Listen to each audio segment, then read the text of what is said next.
Bonjour et bienvenue sur cette nouvelle vidéo. Aujourd'hui, je vais vous parler des processus de contractualisation et vous expliquer pourquoi ils sont bien souvent totalement inefficaces. Les processus de contractualisation sont souvent beaucoup trop longs, beaucoup trop complexes et en fait, ils vont rebuter les plus volontaires.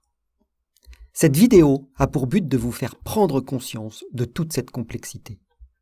Bien sûr, je ne m'arrêterai pas là et il y aura d'autres vidéos. Dans une prochaine vidéo, je pourrai vous expliquer en quoi cette complexité amène un certain nombre de problèmes et je vous expliquerai plus en détail les problèmes. Et dans une dernière vidéo, je vous expliquerai quelles solutions peuvent être apportées pour simplifier tout ce processus de contractualisation et bien sûr engendrer un taux de contractualisation beaucoup plus élevé. Mais commençons aujourd'hui par vous expliquer en quoi la majorité des processus de contractualisation sont inefficaces et vous faire prendre conscience de cette inefficacité.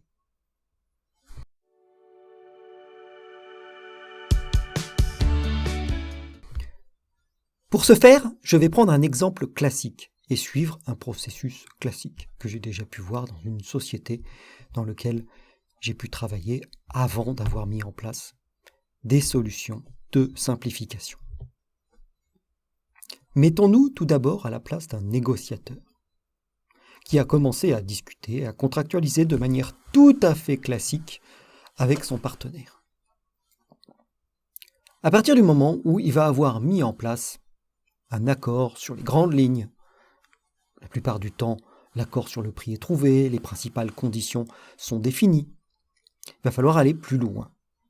Et les partenaires vont vouloir contractualiser. Et pour ce faire, un des partenaires va prendre le leadership et proposer un contrat à l'autre partie. Mais avant d'en arriver là, en fait, il y a plein d'étapes. Regardons en détail quelles peuvent être ces étapes.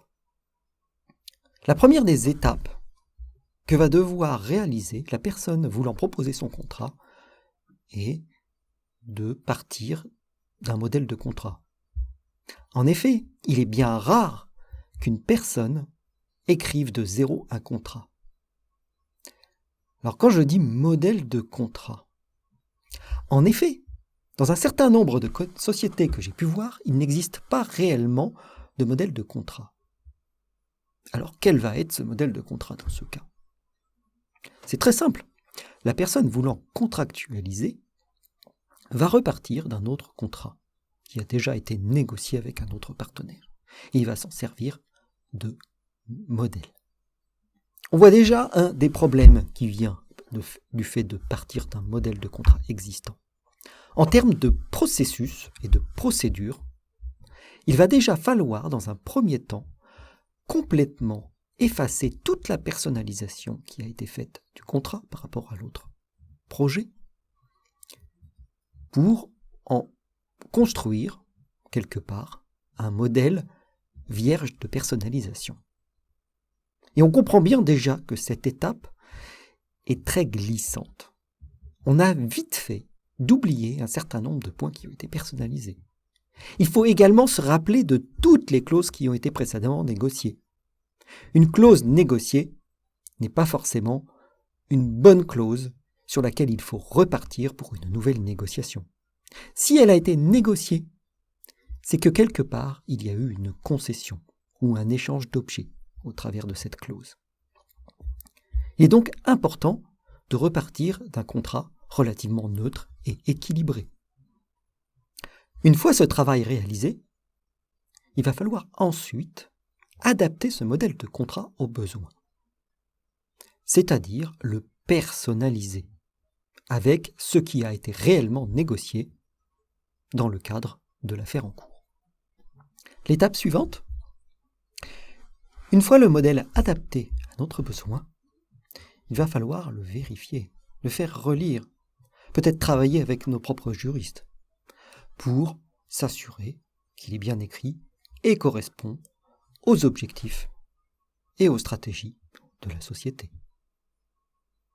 Et bien souvent, même à ce niveau-là, si les choses n'ont pas été suffisamment bien préparées, il va y avoir un certain nombre de remarques et de modifications à faire. Une fois cela fait, il va falloir envoyer le projet de contrat à l'autre partie pour avoir son avis, son accord. Il est bien rare, ou plutôt très glissant, d'envoyer un contrat fini, signé directement à son partenaire, sans l'avoir fait valider à son partenaire. Et en plus, c'est plutôt mal vu. Ça fait un peu « je veux passer en force ». On est loin du partenariat.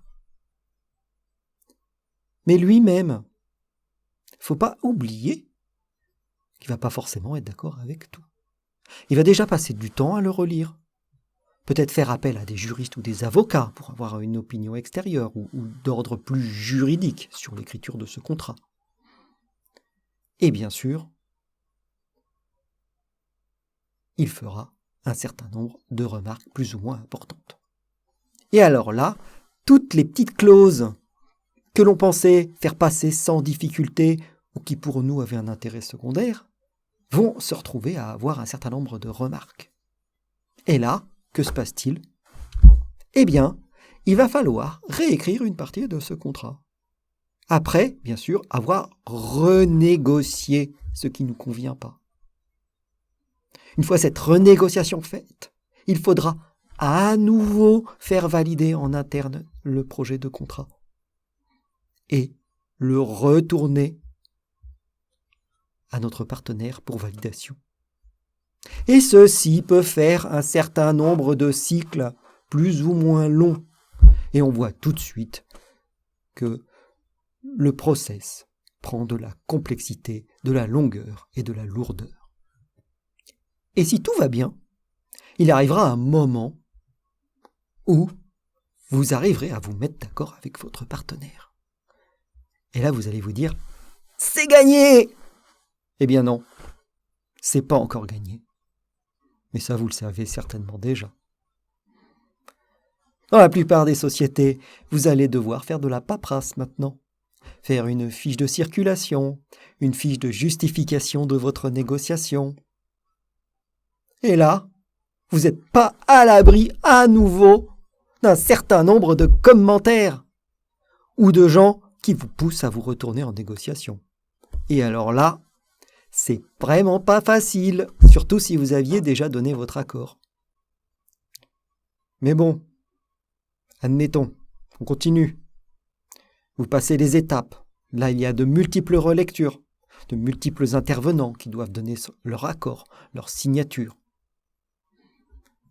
Et bien sûr, ça prend du temps. Voilà encore un élément qui est démotivant, surtout si vous êtes pressé et que vous voulez lancer votre affaire, que vous avez votre production ou votre recherche et développement sur le dos parce qu'ils veulent leurs produits. Eh bien non, vous êtes coincé. Bon, il arrivera un moment où enfin vous allez obtenir le Saint Graal, la signature de la personne autorisée à signer. Et là, bravo, vous avez gagné. Ah oui, peut-être, mais non, pas encore. Désolé de doucher les plus enthousiastes. Après cela, il va falloir envoyer votre contrat signé.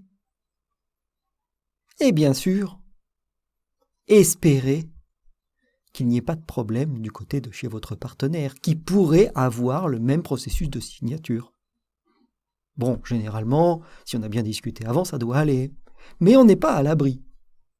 Après tout cela, vous allez recevoir en retour votre fameux contrat signé par les deux parties.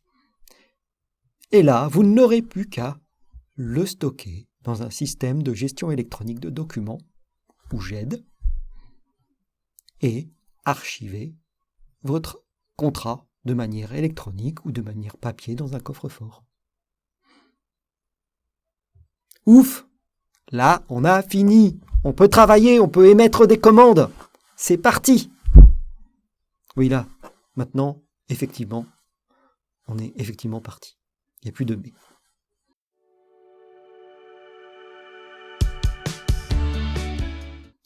On a vu que ce processus était long, qu'il y avait plein d'étapes, qu'il pouvait être décourageant, qu'il peut être incompatible avec les délais opérationnels. On sait également que l'adaptation aux besoins est aussi une étape difficile. Il ne suffit pas juste de l'écrire, il faut le penser, il faut le réfléchir. Et là, j'ai passé très rapidement tous les rounds de négociation, mais il faut bien savoir que les négociations, sur certaines clauses, peuvent être relativement compliquées. Je ne sais pas si vous avez déjà négocié des clauses de propriété intellectuelle où les deux parties s'arrachent la propriété et la protègent au maximum. On rentre dans quelque chose qui est extrêmement difficile et long, et surtout avec des juristes qui interviennent sur des clauses juridiques. Et parfois même sur ces clauses juridiques, vous avez des spécialistes du droit qui doivent intervenir. Car vous, négociateurs, vous n'êtes pas forcément spécialiste dans tous les types de droits.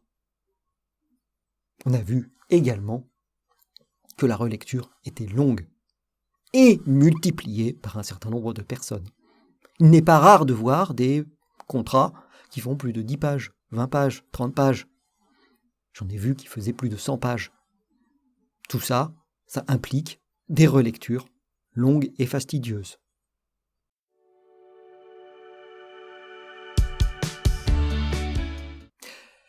La principale conséquence de toutes ces difficultés, c'est la démotivation à vouloir faire des contrats. Et cette démotivation implique un taux de contractualisation qui sera relativement faible dans votre société. Et pourtant, l'absence de contrat génère plus de risques juridiques que le contrat lui-même. Qu'est-ce qui se passe en l'absence de contrat? Qu'est-ce qui vous reste? Il vous reste les conditions générales d'achat, CGA, les conditions générales de vente, les CGV, et ce que vous avez pu écrire sur la commande. J'y vois là, moi, les principaux ingrédients d'un futur litige.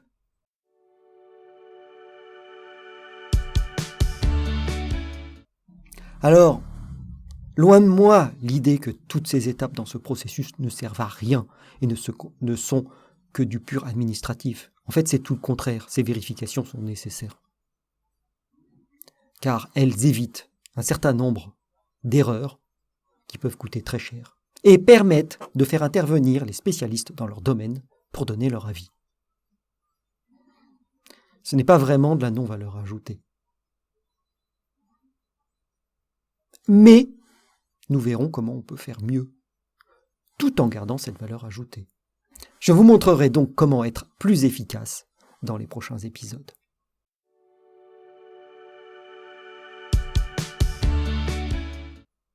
Mais le but d'aujourd'hui, c'était de commencer à prendre conscience que chaque contrat vous coûte du temps, de l'énergie, que ces processus sont longs, qu'il y a forcément du travail à faire sur ces processus pour pouvoir les améliorer.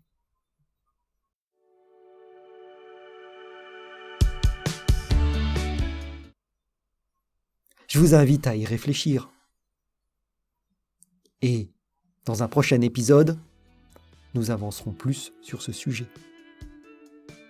Et pour ne pas louper les prochains épisodes, n'oubliez pas la cloche, de vous abonner et surtout le pouce bleu. Ils sont extrêmement motivants pour moi. À bientôt!